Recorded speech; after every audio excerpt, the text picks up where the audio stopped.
Let's play cards. Gwent wouldn't be bad.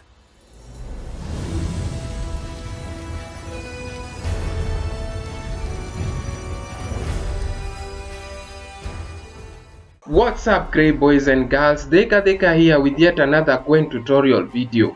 Today I'm going to be talking about ranking. Without wanting to force you to pay just to get this info, let's get going. Now, ranked play is what it all boils down to. This is where you put your deck and strategy to the test and find out just how good you really are. But before you dive in and start doing battle, it's important to know just how the system works. To do this, we are going to open the player profile window and click on the ranked score tab. Here, you will be able to monitor how well or badly you are performing with each faction in the game. Before we continue, let me mention that a ranked season lasts 1 calendar month in Gwent. Now let's start here.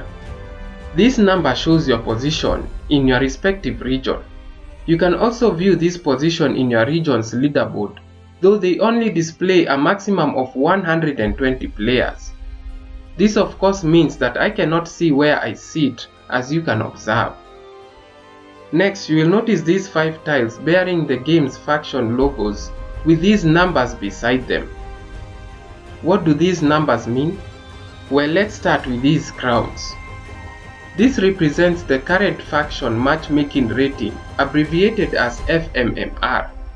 This is the value the game's algorithm uses to select which opponents you'll face in any given ranked match.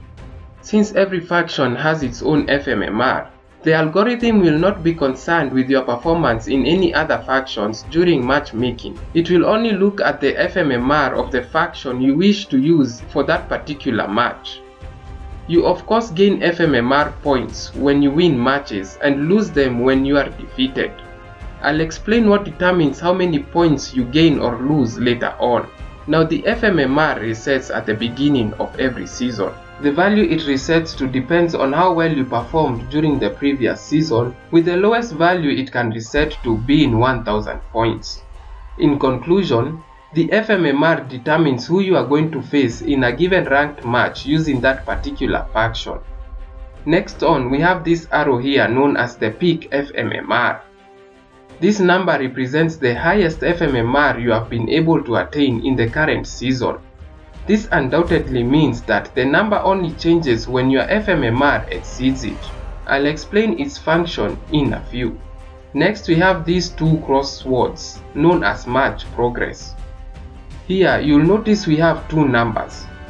The one in brackets represents the total number of matches you've played using that particular faction since the current season started. The percentage indicates how much of the peak FMMR you have been able to unlock so far.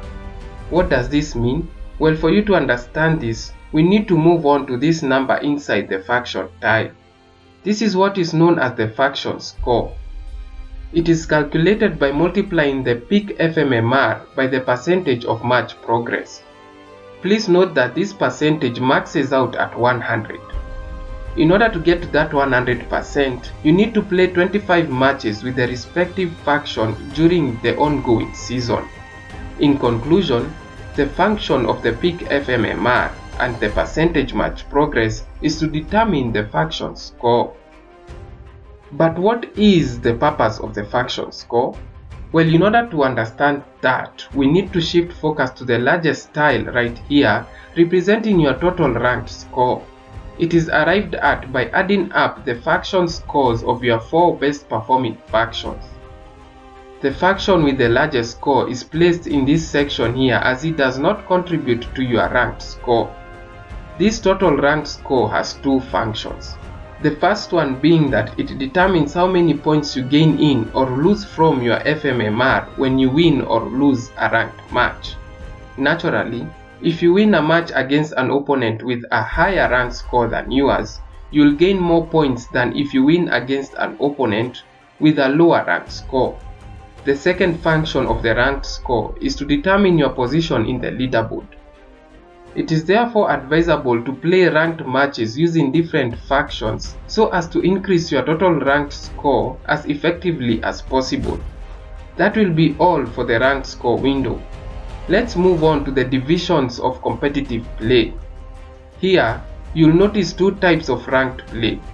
The entry point one being played out on the normal leaderboard and the premier one being on the pro rank leaderboard. The only way to get to pro rank is by ascending beyond rank 1 in the normal ranked play. Please note that rank progression is inverted in this game, meaning the higher your rank, the lower your rank number.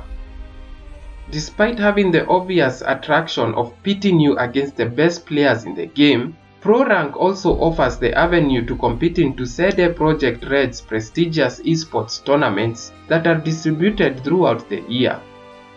I'll talk about these tournaments at a future date. So how does one climb up the ranks?